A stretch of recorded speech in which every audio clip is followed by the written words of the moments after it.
బెత్లెహేములో సువార్తను బోధించి అనేకులను తమ శిష్యులుగా చేసుకొని వారు తిరిగి లిస్త్రాకు, ఇకోనియాకు, అంతియోకు పారిపోయి అక్కడ శిష్యుల మనసులను దృఢపరచి విశ్వాసమునందు నిలకడగా ఉండవలని వారిని ప్రోత్సహించి మనం దేవుని రాజ్యంలో ప్రవేశించటకు పెద్ద శ్రమలను అనుభవింపవలెను అని వారిని బోధించి ప్రతి క్రీస్తు సంఘమునందును వారు పెద్దలను నియమించి వారు విశ్వసించిన ప్రభువులకు ప్రార్థనలతోనూ ఉపవాసములతోనూ వారిని అప్పగించి పిసిదియా భూభాగం మీదుగా పోవచ్చు వారు పంపిలియాకు వచ్చి పెద్దలోని దేవుని వాక్కును బోధించి అతాలియాకు వెళ్ళి అక్కడి నుండి ఓడలెక్కి అంతియోకు తిరిగి వచ్చింది.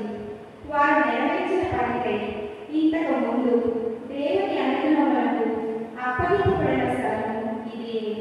వారు అంతియోకు చేరుకొని అక్కడి క్రీస్తు సంఘంలోని ప్రజలను ఒక చోట ప్రోగు చేసి దేవుడు వారితో ఉండి చేసినదంతయు అన్ని విశ్వసించకు ఆయన ద్వారమును ఎట్లు తెరిచినది వారికి తెలియజేసి అక్కడ వారు ఆ విశ్వాసంతో చాలా కాలం ఉంది.